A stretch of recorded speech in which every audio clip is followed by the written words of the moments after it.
So, I originally planned this week to be all about non-Transformer toys for the sake of variety, but a little bit of drama and a bit of sleep deprivation demands I do something a little bit more simple, and we don't get much more simple than the R.I.D. Warrior class figures. Though to be fair, last week we did discover the shocking truth that these deluxe toys that are smaller and tinier than any deluxe we've ever seen ever are about the same size and weight of the Beast Wars Deluxes. About 20-year-old Beast War Deluxes. Shocking revelation. But I did show off Jazz, so we might as well say that it was all just foreshadowing for today's review, which is, of course, the Warrior Class Jazz figure. From first glance, yep, he's definitely a major sports car, very low profile, with a lot of futuristic detailings going on. I like when they kind of mix some futuristic, just little touches here and there, kind of concept car looking things.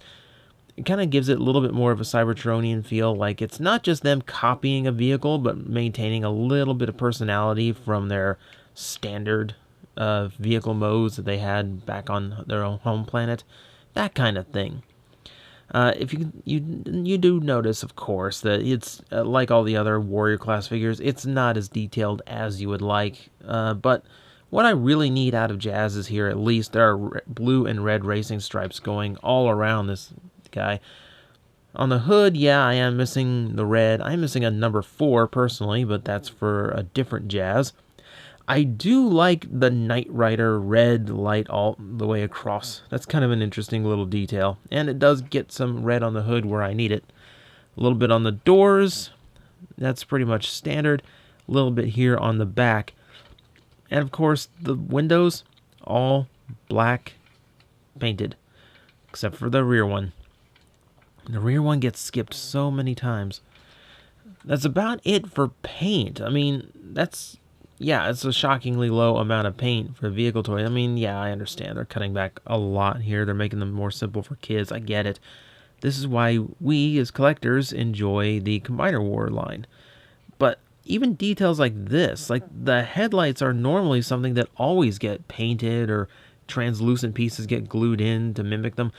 That's kind of surprising. Of all things to leave off, it's usually that always gets included.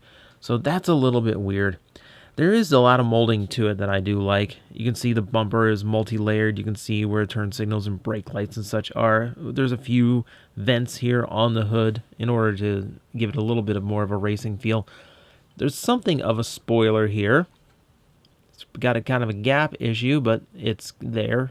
So there is at least that. On the rear, not only do you have a bunch of exhausts, but you also have a little emblem that would go on the trunk, vaguely shaped like an Autobot logo. So I guess that is where a repro label is going to go at some point. Beyond that, it's pretty typical stuff. No paint on the rims. They are mushroom pegged in wheels, but the toy actually rolls fairly well in spite of the inferior tech going on with its axles. So not too bad. You might have also noticed by now this big gaping hole in the roof, which of course is a weapon mounting position. And there's two good things about this. Number one, the lance weapon is actually long enough to reach past his bumper, so it's not completely ludicrous to have a melee weapon mounted on the top of a vehicle. Also, it's got enough futuristic style and sharp pointy bits that you can pretty much assume this to be whatever kind of super sci-fi weapon you want. Lightning gun, magnetic rail, whatever. So there's a little bit of imagination going into it. At least it works. You know, at least if he's just going to go stabbing people with it, driving by, he can do that. So that's pretty much it for the vehicle. Let's get him into robot mode. We will complete this guy out. I'll go ahead and pop the doors out just for the sake of loosening things up. Because really we have to start up here. Or the front bumper actually becomes the arms, which is actually good use of part bulk, I think. With that out of the way, we can completely undo the arms and get them, get them into position. We'll go ahead and do the legs while we are down here. Legs just pull apart and the feet just flip down. From here, we deal with all of the shell, which is going to form the chest. From there, we can rotate shoulders down, flip out the hands, and you think I'm going to forget the back kibble. I am not.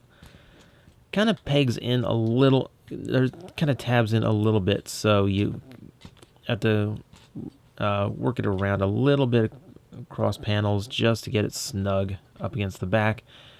It stays there nice and firm while, once you get it down. And that, my friends, is how you get Warrior Class Jazz into his robot mode. Or actually, for a toy that is fairly light on plastic, he carries it pretty well. He's a very stocky, very wide figure, and one of the more visually dynamic looking ones of the R.I.D. line so far. The interesting thing to me is the first time seeing this, and I'm sure some seeing it now, there's a lot of similarity to the previous Prime Bumblebee mold, especially in how the arms look with the big sections of the vehicle hanging up behind the shoulders, and the shoulders just kind of being attached on these type of pieces. But it doesn't transform anything like that Bumblebee does, and it really carries it better. So I'm quite happy. There's similarity, but there's definitely enough a difference to justify both. When we look in at the head, you will note he's got kind of a weird expression on his face. Kind of very stern. Not quite what you imagine Jazz. It's weird because on his box art he's smiling, happy Jazz, and here he's all serious, brooding, my friends are in danger Jazz. But for the most part, it's a Jazz head. What are you gonna say? It's a little bit rounded, a little bit more stylized than usual, but for the most part, it's pretty recognizable as the classic Autobot. Now, the details from paint that were important do retain here. We still see the blue striping and the red down in front. I really like the red line down in front of the chest. It actually works out very well for me. We can also now see some extra red over here on the shoulders as well as in the midsection. We have some extra blue, bringing the blue color down into the lower part of the robot mode, and some extra black just to break up the legs. It's a nice little color balance. That and all the internal parts that happen to be molded in black as well, and the cod piece is black just for the sake of it. You can see a lot of color mixing going on here. It actually looks quite good. This is where I kind of get some dynamic look to him. It's a good illusion of making it look like he's got a lot more paint and deco going on than he really does. But it works out. Of course, his Autobot symbol, like most of the others in the R.I.D. line, is a poker chip sticker, which on mine is crooked. I haven't scanned it in to figure out what it does. Pretty sure it's going to be something that is rather disappointing, and you probably could have done it just scanning it while it was still in the package at the store. But that's how that goes. So yeah, form-wise, I'm actually quite a fan. If we look at the back, he actually cleans it up pretty well. Jazz carries some of the more traditional door wing things, but his back kibble, his shell from the vehicle, actually goes quite flush to his back and makes him look quite solid. So I'm perfectly happy with how this toy handles all of its parts. For articulation, we have rotation in the neck. It is technically a ball joint, but it only goes up and down a tiny bit, and really only when it's in front, so it really doesn't amount for much. The shoulders are universal, and they accomplish it with one swivel joint here, and then this swivel here. And it's a little bit weird, and it can lead to some awkward appearances. But it takes a little bit of shuffling to get things exactly where you want them for poses. But he does have some good range in the shoulders, nevertheless. Bicep rotation, elbows, 90 degree. Nothing in the wrist, nothing in the waist. Waist usually gets skipped these days. Full ball jointed hips. There's a thigh rotation, though it's quite tight on mine, so it's a little bit hard to show you. There, a little bit easier on the left leg. The knee goes to 90 degrees, and because of transformation, there's a little bit of rock to the ankle for any extra poses. So he doesn't do too badly. He's got all the standard articulation you could want. Again, like I said, waists tend to get ignored these days, and that's kind of a shame, but he doesn't do too bad. For a simplified figure, he's got enough articulation to keep him interesting and make the poses nice and good. Then there is that lance weapon that we saw before, and now we can actually use it as a lance. But why do that when we have that handle that can also hold it like that big lightning gun or whatever it used to be? So that's not too bad in and of itself. It's pretty long. Pretend it's a sniper rifle, I guess. I don't know.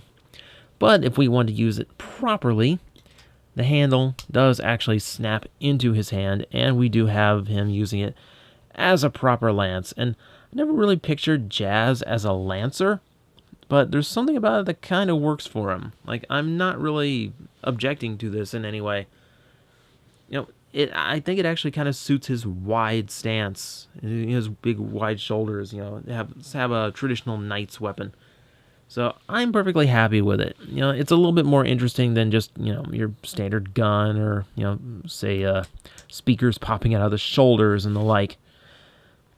So that's about all I can say. That is your Warrior Class Jazz figure.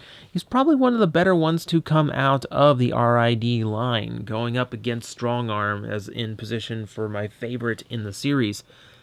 Yeah, I think he's a worthy pickup if you can find him at normal prices, or as I wouldn't be surprised with the R.I.D. line on sale at some point.